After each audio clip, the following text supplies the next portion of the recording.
Ese uri umunyeshuri witegura ikizamini cya leta cy'umwaka w'2025? Wumva ushaka gutsinda neza ariko ukibaza uko wabigeraho? Witekereza byinshi, dore inama 5 zagufasha gutsinda neza kino kizamini cy'uyu mwaka. Nutangira gukurikira zino nama, menya yuko uzagira amanota wishimira muri uyu mwaka w'ikizamini. Izi ni inama zaturutse ku banyeshuri batsinze mbere yawe, nabo kandi banyuze muri izi nama. Ni inama zinoze cyane ku rugero rw'ubu kandi zagufasha gutsinda ikizamini cya leta. Niba uha agaciro amasomo yawe, kanda subscribe kuri iyi channel, ufungure inzogera, kuko nutabikora menya yuko iyo ariyo video yanyu mubonye gusindagiza ndetse ikakugira inama y'ukuntu watsinda ikizamini cya leta bikoroheye. Inama ya mbere tugiye guheraho ni ugutegura gahunda isobanutse yo kwiga. Abanyeshuri benshi bariga ariko bake nibo bamenya igihe cyanyacyo cyo kwiga n'uburyo bagomba kugitwara umunsi ku munsi. Jya wicara wandike gahunda ya buri munsi. Igihe usubiramo amasomo yawe, ukurikiza iyo gahunda kugeza ubwo ikizamini cya leta gitangiye. Uhereye ubu ngubu uba urimo urareba iyi video kuri iyi channel. Mbere yuko dutangira n'inama ya mbere, hari abanyeshuri bambaje ibintu byinshi bigiye bitandukanye, ariko ndaje kumbanza subiza umunyeshuri wambaje tese gusobanura abantu benshi muri iki gihe ni byiza, biremewe cyangwa byagusubiza inyuma. Ndagira ngo mbwire yuko muri iki kizamini cya leta atari ikizamini cyo gukina, ntabwo ari ikizamini cyo gusobanurira abanyeshuri benshi, kubera yuko iyo usobanurira abanyeshuri benshi biba byiza ariko biba bibi. Biba bibi iyo byagenze bite? Biba bibi igihe ufashe umunyeshuri ukamusobanura topic runaka, hanyuma n'undi akaza akakubaza icyo kibazo umwe mu gihe yari yakubajije, ugasanga ku munsi wiri ukosora ikibazo kimwe gusa. Umwe araza kubaza ikibazo kimwe, n'undi akubaje igihura na cya kindi, n'undi aragarutsa kubaza igihura na cya kindi. Menya yuko urimo uradindira amasomo yawe. Gusa niba uri musubiza abanyeshuri cyangwa usobanura abanyeshuri barenze 3 muri group basobanura ibintu bimwe bose, mugakomezanya mukajyana ku murongo muzima, menya yuko ubwo nibwo buryo bwo gusobanura muri iki gihe cy'ikizamini cya leta. Ariko niba ubona yuko uri musobanura ibintu bigiye bitandukanye, wiguma gusubiramo amasomo usobanura ibintu bitandukanye, usobanure topic imwe wongere uyisobanure isubiremo, ushiduka ku munsi urangiye urimo gusubiza topic imwe. Hanyuma rero niba ari uko bimeze, tanyu bikosore. Wenda nushaka gusobanura abantu basobanure bari hamwe, hayugira ngo bize kukorora, uze kubona ukuntu usubiramo amasomo yawe. Reka dutangire n'inama ya mbere itegura umunyeshuri gutsinda ikizamini cya leta. Inama ya mbere ni ugutegura gahunda nziza yo kwiga. Abanyeshuri benshi bariga ariko bake nibo bamenya igihe cyanyacyo cyo kwiga n'uburyo bagomba gutwara icyo gihe umunsi ku munsi. Jya wicara wandike gahunda ya buri munsi, igihe usubiramo amasomo yawe. Igihe cyo kuruhuka ukimenye, ndetse n'igihe cyo kwisuzuma n'igihe cyo kwiga nacyo kimenye. Nubigenzwa nk'uko guhera uyu munsi ukamenya gahunda yawe yo kwiga, ukamenya yo kuruhuka, menya yuko utangiye urugendo rwo gutsinda ikizamini cya leta muri uyu mwaka. Kubera ko mu kizamini cya leta niho abanyeshuri benshi barwara stress, bigatuma babura amanota kandi bitakabaye ngombwa. Ibizamini bya leta byinshi bigenda bigira uburyo bugiye butandukanye bw'imibarize. Ariko reka tujye ku nama ya kabiri, uko uzajya ukoresha ibibazo bikunze gukoreshwa umwaka ushize. Hari abantu benshi bibwira yuko ibibazo byakozwe mu mwaka ushize batakongera kubibaza, ariko banza ubimenye, urebe uburyo babibajije, urebe n'ukuntu bagiye babibaza. Gusa experience afite nuko abanyeshuri bo muri iki gihe cyose bagomba umwaka barimo wa nyuma w'amashuri wenda yisumbuye, nare wiga senior 6 uri kunkurikira, menya yuko umwaka wa nyuma urimo ariwo nesa yibanda mu kubaza ibibazo bigiye bitandukanye. Hanyuma ukamenya yuko section A ari multiple choice, ari uguhitamo gusa. Hanyuma ukamenya ukuntu uzategura ibizamini byawe ubanje gucuzinga section A. Section A ni choose, section B ni ibibazo biri open, ndetse ukashobora kubisubiza muri technique ya yindi twabonye yitwa Pomodoro technique. Ni Pomodoro ifasha umunyeshuri gutsinda ikizamini cya leta n'uburyo bw'imisubirize myiza inoze. Niba utarabonye iyo video uze kwireba hano, irahari kandi iyo technique yagufasha. Reka tujye ku nama ya gatatu. Inama ya gatatu ni ugushyira umutima ku masomo runaka. Ukibwira yuko kubera isomo ukunda gutsinda cyane, isomo wumva ndetse ugiramo n'amanota menshi, ukibwira yuko iryo somo ryo uzatuma utsinda ikizamini cya leta.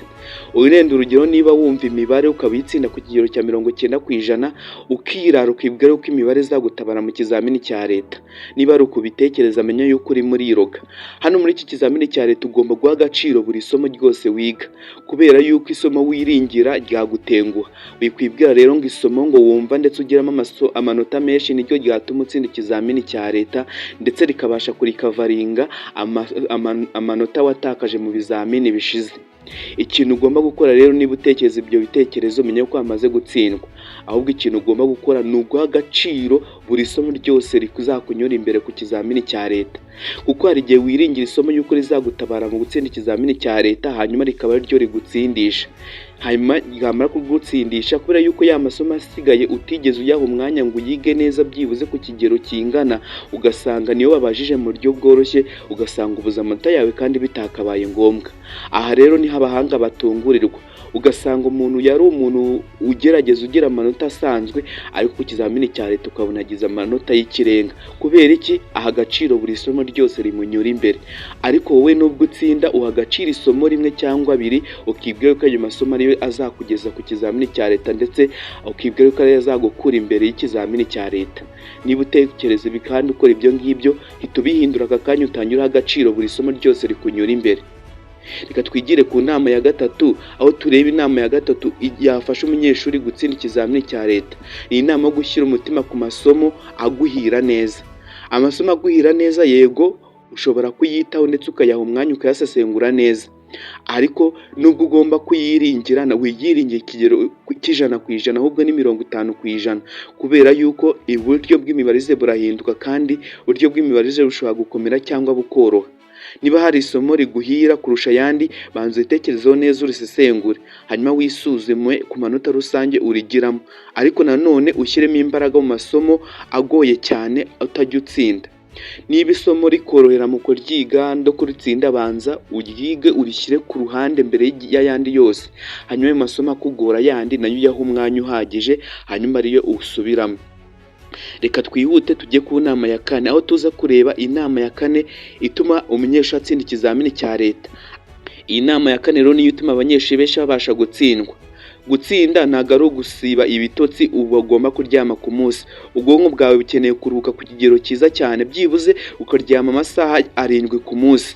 Rero muri ya gahunda wateguye hajya ku nama ya mbere, tegura n'amasaha 7 yo kuryamiramo. Wirinde kwiga igicuku cyane kuko ubwonko bukunda kunanirwa mu gicuku cyane. Wishaka kubyuka amasaha utabyukiraga ugiye kwiga mu kizamini cya leta. Niba utangiye gukora ibyo ngibyo nibwo uzajya mu kizamini cya leta umutwe ugatangira kukurya. Utangiye kukurya rero menya yuko utazatekereza neza kandi usubiza ibibazo neza, ahubwo uzamaze gufata uburozi bwa mbere buzatuma utsindwa. Fata igihe cyo kuryama n'igihe cyo kubyuka, hanyuma ufate n'igihe cyo kwiga n'igihe cyo kuruhuka no gufata agapoze. Rero ntukishuke ngo urafata igihe cyose ngo wige amasaha 24 ku yandi. Menya yuko uri muri iyi fata amasaha 7 muri ya timetable wakoze, hanyuma ufate igihe cyo kuruhuka. Reka rero twigire ku nama ya gatanu, aho ugomba kwirinda ibikubangamira ndetse n'ibikuriganya. Hari abashuka abanyeshuri ngo amarozi atuma utsindwa mu kizamini cya leta, cyangwa ngo kwiga ngo ni amasaha 28. Ukimara gukora ibyo bintu menya yuko amaze gufata uburozi bwo gutsindwa. Hanyuma iyo ugeze ku kizamini cya leta bikaguruka, witangira kumva yuko bakuroze, ahubwo umurozi wa mbere niwe waroze ubwonko bwawe. Gutsinda ni umusaruro n'umuhati wawe, ariko gahunda yawe yo kwizera ndetse n'uko ushoboye ndetse no gushyira ibintu muri gahunda neza nibyo bituma ubasha gutsinda ikizamini cya leta. Irinde rero kwica intege no kumva yuko nta kintu udashoboye. Bya bindi wize byakubera imbarutso yo gutsinda ikizamini cya leta. Rero ugomba gufata igihe cyo kuruhuka, ni wiroge buno burozi bwo kumva ngo uriga amasaha 28 kandi utangire kugenda kuri abanyeshuri bagushuka ngo ngahangaha ngo hakunda kubazwa ngo kino kibazo gikunda kugarukamo, ngo bari cyo wiga we wirengagize gahunda wihaye kuri ya timetable ku nama ya mbere. We yikurikize uzatuma utsinda neza. Hanyuma rero nawe wumvise izi nama tubagira hano ku kizamini, komeza udukurikire ukanda subscribe kandi ufungure inzogera yawe kugira ngo dutangirane dukomezanye n'urugendo rwo gutsinda ikizamini cya leta cy'umwaka wa 2025. Wibuke gukanda subscribe kugira ngo unasharinge iyi video ku bandi banyeshuri wumva yuko batsinda ku kigero nk'icyawe. Gutsinda ni ingenzi cyane, kandi gutsinda biri mu maboko yacu, tugomba kubikorera kandi tukabikora neza, kandi bino bintu bizatuma dusohoka mu kizamini cya leta twemye neza. Nge nitwa Callixte Mutabazi, mwabanye kuri iyi channel ibagezeho ibintu bye bitandukanye n'inama zatuma usohoka mu kizamini cya leta wizeye neza kandi ugatsinda neza. Reka tuze gura mu kanya kandi uze kureba izindi video zigiye zitandukanye twakorera hano kuri iyi channel zagufasha kandi wakuramo inama ikomeye yatuma utsinda ikizamini cya leta. Reka tuze kugaruka mu kanya turebe ibintu byinshi bigiye bitandukanye, turebe abavuga amarozi mu kizamini cya leta ndetse n'ibindi byinshi bigiye bitandukanye. Ndagushimiye cyane, reka tuze gura mu kanya.